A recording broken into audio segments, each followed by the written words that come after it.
கம்யதாஸ் kitchen சொந்தங்கள் அனைவருக்கும் வணக்கம். எல்லோரும் எப்படி இருக்கீங்க? நல்லா இருக்கீங்களா? இன்றைக்கி நம்ம பார்க்க போகிற ரெசிபி என்னன்னு பார்த்தீங்கன்னா, நாட்டுக்கோழி சுவையில் மீல் மேக்கர் பட்டாணியை பயன்படுத்தி ஒரு கிரேவி ரெசிபி தான் பார்க்க போகிறோம். பிகினர்ஸுக்கெல்லாம் இது ரொம்பவே ஈஸியாக இருக்கும். ரொம்ப சிம்பிளாகவும் டேஸ்ட்டாகவும் செய்து காமிச்சிருக்கும்.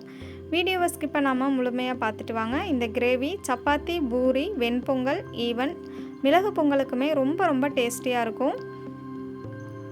இப்போ வாங்க இதை எப்படி பண்ணுறதுன்னு பார்க்கலாம். அதுக்கு ஒரு கடாய் எடுத்துக்கோங்க. அதில் 1/2 லிட்டர் அளவு தண்ணி சேர்த்துட்டு தண்ணி நல்லா கொதிய விட்டுக்கோங்க. தண்ணி ஓரளவு கொதித்து வந்ததுக்கப்புறம் உங்களுக்கு தேவையான மீல் மேக்கரை சேர்த்துட்டு நல்லா இதை கலந்து விட்டுக்கோங்க.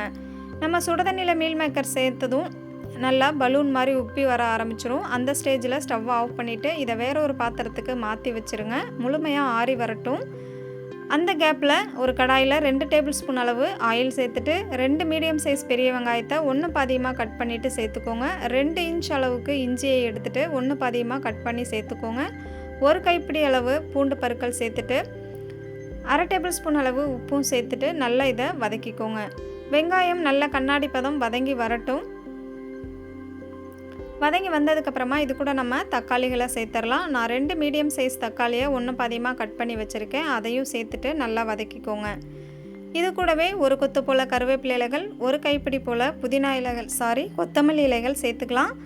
இப்போ ஒரு கொத்து கருவேப்பிலை இலைகளை சேர்த்துட்டு 1 கைப்பிடி அளவு கொத்தமல்லி இலைகளை 1 பாதியமாக இது போல் பிச்சுட்டு சேர்த்துக்கோங்க.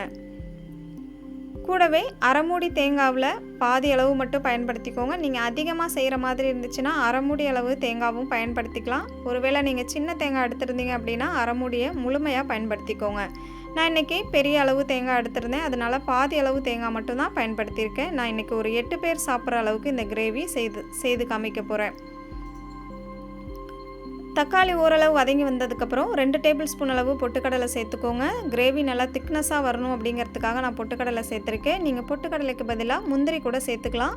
முந்திரி சேர்க்குற மாதிரி இருந்ததுன்னா ஒரு 10 முந்திரி போல் சேர்த்துக்கோங்க, கரெக்டாக இருக்கும். நல்லா இதை கலந்து விட்டுட்டு தக்காளி நல்லா மசிஞ்சு வெந்து வந்துச்சு அப்படின்னா இதை ஒரு ஓரமாக வச்சு ஆற வச்சுருங்க.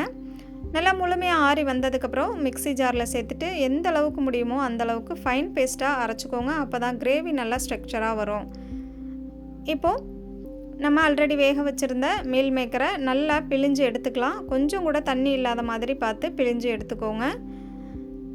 நம்ம ஆரம்பத்திலேயே ஓவர் நைட் ஊற வச்ச பட்டாணி ஒரு 2 கைப்பிடி போல் குக்கரில் சேர்த்துட்டு ஒரு 1/4 டீஸ்பூன் உப்பு சேர்த்து 4-5 விசில் விட்டு வேக வச்சு எடுத்து வச்சுக்கோங்க. இப்போ பட்டாணி, மீல் மேக்கர் 2 ஒரு ஓரமாக வச்சுட்டு கிரேவி செய்ய ஸ்டார்ட் பண்ணிடலாம். ஒரு கடாயில் 4 டேபிள் ஸ்பூன் போல் கடலெண்ணெய் அல்லது தேங்காய் எண்ணெய் எது வேணாலும் சேர்த்துக்கோங்க. கூடவே 1 டீஸ்பூன் ஜீரகம் சேர்த்து பொரிய விட்டுக்கோங்க. ஒரு பச்சை மிளகாயை 2ஆக உடச்சிட்டு சேர்த்துக்கோங்க. 1 டீஸ்பூன் தனி மிளகாய் தூள், 1 டீஸ்பூன் காஷ்மீர் மிளகாய் பொடி. இந்த காஷ்மீர் மிளகாய் பொடி நான் கலருக்காக தான் சேர்க்குறேன். உங்ககிட்ட இருந்தால் சேர்த்துக்கோங்க, இல்லைனா ஸ்கிப் பண்ணிக்கோங்க. ஒரு 1/4 டீஸ்பூன் மஞ்சள் பொடி, 2 டீஸ்பூன் தனியாத்தூள் அதாவது கொத்தமல்லி தூள் சேர்த்துக்கோங்க.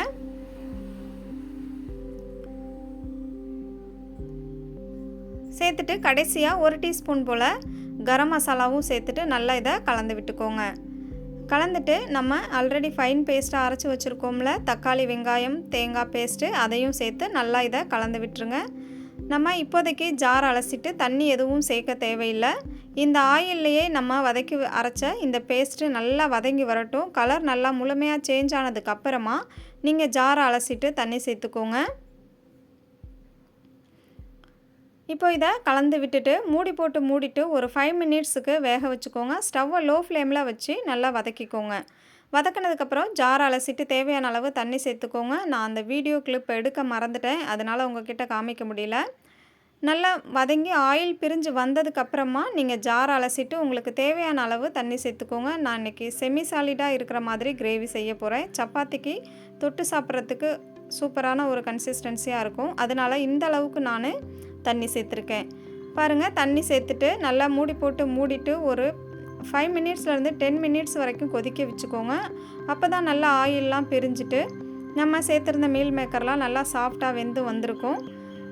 கடைசியாக ஒரு கொத்து போல் கருவேப்பிலை இலைகளையும் சேர்த்துட்டு நல்லா கலந்துட்டு மூடிட்டு ஒரு 2 நிமிஷத்துக்கு மட்டும் கொதிய விட்டுட்டு ஸ்டவ் ஆஃப் பண்ணிடுங்க. அவ்வளோதான். பாருங்கள், ஃபைனலாக எவ்வளோ சூப்பராக வந்திருக்குன்னு நமக்கு மீல் மேக்கர் பட்டாணி கிரேவி. ரொம்ப டேஸ்டியாக இருந்துச்சு.